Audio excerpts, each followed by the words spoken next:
आज मैं आपसे एक ऐसा सवाल पूछने जा रहा हूं जो शायद सादा लगे मगर इसके पीछे एक पूरी कहानी छुपी हुई। क्या आप जानते हैं कि एक आम पाकिस्तानी महीने में कितना गोश्त खा जाता है? और अगर मैं आपसे ये कहूं कि हम अपनी आमदन का एक बड़ा हिस्सा सिर्फ गोश्त पर खर्च कर देते हैं तो क्या आप यकीन करेंगे? ये भी सोचने की बात है कि क्या गोश्त वाकई हमारी ज़रूरत है या सिर्फ एक आदत बन चुका है।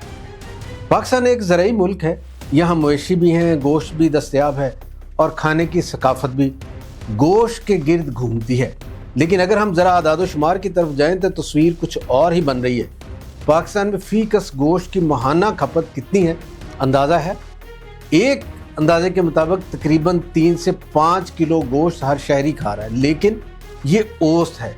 हकीकत इससे कहीं ज़्यादा हो सकती है। देहात और शहरों में गोश्त खाने का फ़र्क मुख्तलिफ है। देहात में लोग कम मगर ताज़ा गोश्त खाते हैं, जबकि शहरों में फ्रीज शुदा, प्रोसेस्ड और ज़्यादा मिकदार में गोश्त इस्तेमाल होता है। यहाँ एक अहम सवाल ये भी है कि क्या महंगाई के बावजूद गोश्त की खपत कम हुई है या नहीं। हैरान कुन तौर पर मुकम्मल तौर पर कमी नहीं आई।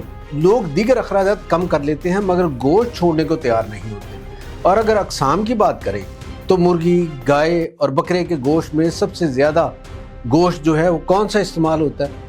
इसका जवाब है मुर्गी, क्योंकि ये निस्बतन सस्ता है और आसानी से दस्तयाब है। अब ज़रा इस मामले को माशी ज़ाविये से देखते हैं। एक मुतवस्सित घराना अपनी आमदन का कितने फ़ीसद गोश्त पे खर्च करता है? बाज़ अंदाज़ों के मुताबिक ये 20 से 30% तक भी जा सकता है, ख़ास तौर पर हर शहरी इलाके में। तो सवाल ये पैदा होता है कि क्या गोश्त की बढ़ती हुई कीमतें गुर्बत को मज़ीद बढ़ा रही हैं? जवाब यकीनन हाँ में है। जब खुराक महंगी हो जाए तो सबसे ज़्यादा दबाव गरीब और मुतवस्सित तबके पर पड़ता है। और यहाँ एक अमली सवाल भी है, अगर गोश्त कम खाया जाए तो घर का बजट कितना बेहतर हो सकता है। माहिरीन कहते हैं कि सिर्फ एक हफ्ते में 1-2 दिन गोश्त खाने से महीने के अखराजात में वाज़ेह कमी हो सकती है।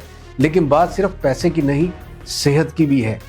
क्या ज़्यादा गोश्त खाना सेहत के लिए नुकसानदेह हो सकता है? बिल्कुल हो सकता है। ख़ास तौर पर सुर्ख गोश्त का ज़्यादा इस्तेमाल दिल के अमराज, कोलेस्ट्रॉल और दीगर मसाइल का बाइस बन सकता है।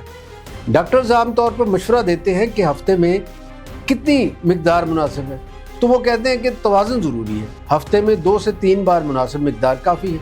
और ये भी एक तल्ख़ हकीकत है, क्या हम सब्ज़ियों और दालों को नज़रअंदाज कर रहे हैं? इसके जवाब में ये है कि वाकई हम सब्ज़ियाँ और दालें जो है मुतवाज़न बनाती है हमारी खुराक को, और इनको हम नज़रअंदाज कर रहे हैं। अब ज़रा समाजी और सकाफ़ती पहलू देखते हैं। पाकिस्तान में मेहमान नवाजी का मतलब सिर्फ गोश्त ही क्यों बन गया है? अगर आप किसी के घर जाएं और दस्तरखान पे गोश्त ना हो तो मेज़बान ख़ुद को शर्मिंदा महसूस करता है। यही वजह है कि क्या गोश्त ना पेश करना माशरती तौर पर कमज़ोरी समझा जाए? अक्सर ऐसा ही होता है। और फिर ईद, शादियों और दावतों में गोश्त का किरदार मरकज़ी है, क्योंकि ये हमारी रिवायत, इज़्ज़त और खुशहाली की अलामत बन चुका है।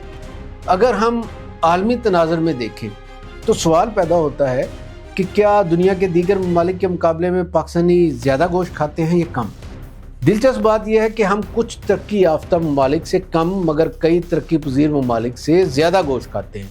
और तरक्की याफ्ता ममालिक में लोग अपनी खुराक के लिए बैलेंस करते हैं। वहाँ लोग प्रोटीन के दीगर ज़राए जैसे मछली, दालें और प्लांट बेस्ड ग़िज़ा को भी अहमियत देते हैं। अब एक और पहलू है माहौलियात। क्या ज़्यादा गोश्त खाने से माहौल पर भी असर पड़ता है? जी हाँ, मवेशी पालने से ग्रीन हाउस गैसेस में इजाफा होता है।